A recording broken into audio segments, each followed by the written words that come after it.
Hello दोस्तों, CTET versus TET को लेकर के माननीय सुप्रीम कोर्ट का जो फैसला आया है उसमें क्या कुछ सच्चाई है ये जानना आपको बेहद जरूरी है, क्योंकि बहुत सारे अभ्यर्थियों के मन में डाउट है कि सीटेट जो है, क्या जो सीटेट है वो हर राज्य से इनवैलिड हो चुका है। सीटेट के बेस में हम किसी अदर स्टेट में जो है अप्लाई नहीं कर सकते हैं, सीटेट वैलिड नहीं माना जाएगा, ऐसा है क्या? इसके बारे में पूरी जानकारी लेंगे। जो भी माननीय सुप्रीम कोर्ट की तरफ से जो फैसला आया है उसकी क्या कुछ सच्चाई है, सब कुछ जानने वाले हैं। बने रहिएगा वीडियो के लास्ट तक बिना स्किप कर। दोस्तों नए हो चैनल पर, विजडम मास्टर चैनल को सब्सक्राइब कर लीजिएगा, बेल आइकन को प्रेस कर लीजिएगा। यहाँ से जो भी न्यूज मिलेगी आपको ऑफिशियल और ऑथेंटिक मिलेगी। सबसे पहली चीज दोस्तों मैं आपको बताऊं कि ये जो मामला था ये झारखंड का था। झारखंड में जो वैकेंसी आई थी शिक्षकों की वो 26,001 पद थे, जिसमें जो है इन्होंने भर्ती के लिए नोटिफिकेशन तो जारी कर दिया था, मगर वहां का जेटेट नहीं करवाया था और उन्होंने नोटिफिकेशन में मेंशन किया था कि हम जो है सीटेट के बेस पर जो है आप अप्लाई नहीं कर सकते थे, जेटेट आपका होना चाहिए था। और अगर जेटेट वहां झारखंड का जो टेट है वो भी देखा जाए तो उससे कई सालों पहले से जेटेट करवाया ही नहीं गया था। यानी उससे पहले अगर आप जेटेट भी करवा देते वैकेंसी देने से पहले, उसका नोटिफिकेशन देने से पहले, तब भी अभ्यर्थियों के मन में कहीं ना कहीं रहता कि वो जेटेट में जो है पास हैं तो फिर इस भर्ती में जो है अप्लाई कर सकते हैं। जेटेट भी आपने कई सालों से नहीं करवाया, सीटेट को आपने मान भी नहीं किया था और आप नोटिफिकेशन में मेंशन भी कर दिए कि हम जेटेट के बिना यहाँ पे आप अप्लाई भी नहीं कर सकते हो। तो इन सारी चीज़ों को लेकर के मामला हाईकोर्ट में चला जाता है। हाईकोर्ट में जाता है तो उसके बाद हाईकोर्ट का जो फैसला आता है उसमें यही चीज़ें निकल के आती हैं। उनकी तरफ से यही बोला जाता है कि अगर आप जो है सीटेट वैलिड नहीं किए, जेटेट आप करवाए नहीं है, फिर इस तरह से बच्चों का क्या होगा। तो उन्होंने टेट को वैलिड कर दिया था, यानी अगर सीटेट को भी वैलिड कर दिया और टेट को, यानी अगर आप जो है अपने स्टेट का चाहे जेटेट, मान लीजिए अगर आपने जो झारखंड के कैंडिडेट थे उन्होंने जेटेट पास किया या नहीं किया, अगर सीटेट है तो वो भी वैलिड है। और जो अदर स्टेट वाले हैं, अगर आप यूपी से हैं, बिहार से हैं, कहीं से भी अगर आप उस स्टेट के भी हैं तो वहाँ आप अपने स्टेट का अगर टेट क्वालिफाई है तब भी आप वहाँ के लिए अप्लाई कर सकते थे। जैसे आप यूपी के हैं तो यूपी टेट आपका जो क्वालिफाई है तो उस स्टेट के बेस पर भी आप जो है वहाँ पे अप्लाई कर सकते थे। बिहार में बी टेट आपका है तो उस बेस पर भी आप झारखंड में अप्लाई कर सकते थे, ये हाई कोर्ट ने बोला था। तो अब इन सारी चीज़ों को लेकर के फिर मामला जो है माननीय सुप्रीम कोर्ट में जाता है और माननीय सुप्रीम कोर्ट का जो डिसीजन है, कल आपने देखा हुआ है क्या कुछ हुआ है, तो उसके बारे में यहाँ पे आप देख सकते हैं पूरी चीज़ें क्या निकल के आ रहे हैं। सीटेट दूसरे राज्य से टेट पास को शामिल कराने के हाईकोर्ट का आदेश रद्द, सहायक आचार्य नियुक्ति में जेटेट पास ही भाग लेंगे। अब इसमें क्या कुछ मेंशन किया गया एक बार हम लोग देख लेते हैं, उसके बाद जो है फिर से जो आपके डाउट हैं वो क्लियर हो जाएंगे। सुप्रीम कोर्ट फैसला, 26,001 पदों के लिए झारखंड सरकार ने ली थी परीक्षा, हाईकोर्ट ने सीटेट को भर्ती में शामिल करने का दिया था आदेश। अब यहाँ पे देख सकते हैं झारखंड में 26,001 पदों पर सहायक आचार्य नियुक्ति परीक्षा में सीटेट और दूसरे राज्य से टेट पास होने वाले झारखंड के अभ्यर्थी शामिल नहीं होंगे। ये फैसला गुरुवार को सुप्रीम कोर्ट ने सुनाया। सुप्रीम कोर्ट ने झारखंड हाईकोर्ट के उस आदेश को रद्द कर दिया जिसमें सीटेट पास और दूसरे राज्य से टेट पास झारखंड के अभ्यर्थियों को परीक्षा में शामिल करने का आदेश दिया था। तो माननीय सुप्रीम कोर्ट ने जो हाई कोर्ट का आदेश था उसे रद्द कर दिया है। यानी आप किसी स्टेट के हैं, आप वहां के टेट के बेस पर अगर अप्लाई किए हैं या सीटेट के बेस पर अप्लाई किए हैं तो उसको जो है इनवैलिड बताया है माननीय सुप्रीम कोर्ट ने। झारखंड टेट पास अभ्यर्थियों परिमल कुमार व अन्य ने इस आदेश को सुप्रीम कोर्ट में चुनौती दी थी। सुप्रीम कोर्ट में प्रार्थियों की ओर से कहा गया था कि सहायक आचार्य नियुक्ति नियमावली 2022 और सहायक आचार्य परीक्षा के विज्ञापन को हाईकोर्ट में चुनौती नहीं दी गई थी। उक्त परीक्षा के लिए आवेदन करने की तिथि समाप्त हो चुकी थी। उसके बाद झारखंड हाईकोर्ट के आदेश का पालन करते हुए नियमावली और उक्त परीक्षा के विज्ञापन में संशोधन कर दिया गया। नियमों के अनुसार एक बार विज्ञापन जारी हो जाने के बाद इसमें बदलाव नहीं किया जा सकता। अभ्यर्थियों की न्यूनतम अर्हता में भी बदलाव नहीं किया जा सकता। राज्य सरकार की ओर से कहा गया था कि सहायक आचार्य की परीक्षा नियमानुसार ली गई है, अब रिजल्ट प्रकाशित होना बाकी है। इस पर पिछली सुनवाई के दौरान सुप्रीम कोर्ट ने फैसला सुरक्षित रख लिया था, जिस पर गुरुवार को फैसला आया। इस फैसले से अकेले जेटेट पास अभ्यर्थियों को नियुक्ति में भाग लेने का रास्ता साफ हो गया है।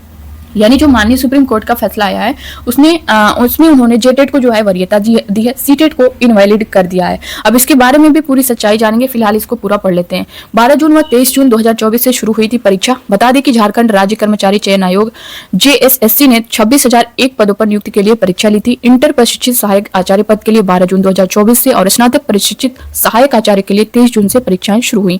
इससे पहले सिर्फ हिंदी पेपर की परीक्षा अप्रैल के अंतिम सप्ताह और मई के प्रथम सप्ताह में हुई थी। इसमें सीटेट पास अभ्यर्थी भी शामिल हुए थे। दूसरी चीज, दिसंबर 2023 में हाईकोर्ट ने सुनाया था फैसला। झारखंड सीटेट उत्तीर्ण अभ्यर्थी संघ की ओर से दायर जनहित याचिका पर झारखंड हाईकोर्ट ने दिसंबर 2023 में फैसला सुनाया था। हाईकोर्ट ने 26,001 पदों पर सहायक आचार्य की नियुक्ति परीक्षा में सीटेट पास अभ्यर्थी या झारखंड के पड़ोसी राज्य से टेट परीक्षा पास करने वाले झारखंड के निवासी अभ्यर्थियों को इस परीक्षा में शामिल होने की अनुमति दी थी। सुप्रीम कोर्ट में जेटेट प्रार्थियों ने दिया था यह तर्क। प्रार्थियों की ओर से सुप्रीम कोर्ट ने बताया था कि झारखंड की क्षेत्रीय भाषा संताली, खोटा और आदि का ज्ञान जेटेट अभ्यर्थियों के पास है, क्योंकि उन्होंने उसकी पढ़ाई कर परीक्षा दी है। लेकिन सीटेट अभ्यर्थियों के पास क्षेत्रीय भाषा के रूप में हिंदी या अंग्रेजी विषय का ही नॉलेज है। जब सीटेट शिक्षकों की नियुक्ति झारखंड के प्राथमिक स्कूलों में होगी तो उन्हें झारखंड के स्थानीय भाषा में बच्चों को शिक्षा देने में परेशानी होगी। यह शिक्षा के अधिकार का उल्लंघन होगा। अब इन सारी चीजों से आप समझ सकते हैं जो माननीय सुप्रीम कोर्ट ने फैसला दिया है वो किस बेस पर दिया है। ये जो आपका मेन मामला था दोस्तों झारखंड का था, जिसको लेकर के बहुत सारा आपने कल से देखा होगा कि सीटेट को इनवैलिड कर दिया गया है, सीटेट को इनवैलिड कर दिया, अब जो है आप अदर स्टेट में अप्लाई नहीं कर सकते। ऐसा कुछ नहीं है, ये जो है झारखंड का था, झारखंड का मामला था। हाँ, ये है कि इस मामले से पूरे जो सभी स्टेट है उस पर फर्क पड़ेगा।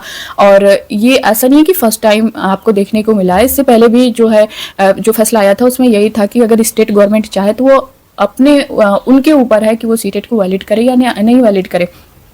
तो यहाँ पे जो जेटेट के लिए, ये तो जेटेट के लिए उन्होंने बोला है कि सीटेट वहाँ जेटेट को मान्यता दी गई है। ठीक है, मान्यता इसलिए दी गई है कि जो सीटेट वाले कैंडिडेट हैं, जो सीटेट जैसा कि पात्रता परीक्षा है, अगर जो कैंडिडेट इसको पास कर रहे हैं तो उसमें आप देखेंगे लैंग्वेज के जो दोनों ऑप्शन है उसमें आप जो दोनों में जो है कुछ भी सिलेक्ट कर सकते हैं। कोई ये नहीं है कि कंपलसरी है कि हम लैंग्वेज फर्स्ट में कंपलसरी है आपको ये देना ही देना है, लैंग्वेज सेकंड में, लैंग्वेज फर्स्ट लैंग्वेज सेकंड दोनों में वही चीज़ें हैं कि आपका जो मन करे आप उससे जो है सिलेक्ट कर सकते हैं। मगर जो स्टेट टेट का एग्जाम होता है उसमें जो आपके 5 सब्जेक्ट होते हैं जिसमें एक लैंग्वेज आपको कंपलसरी है, पढ़ना ही पढ़ना है, दूसरा लैंग्वेज आप जो है 3 लैंग्वेज में से कोई एक सिलेक्ट कर सकते हैं। तो इस तरह से जो टेट एग्जाम होता है वहाँ का अगर आप कंपलसरी है पढ़ना तो जाहिर सी बात है आप पढ़ के ही एग्जाम देंगे तो आपको उसका उस लैंग्वेज का नॉलेज होगा। अगर आप वहाँ टीचर बनने जा रहे हैं तो बच्चों को मातृभाषा में, उनकी मातृभाषा में पढ़ा सकते हैं।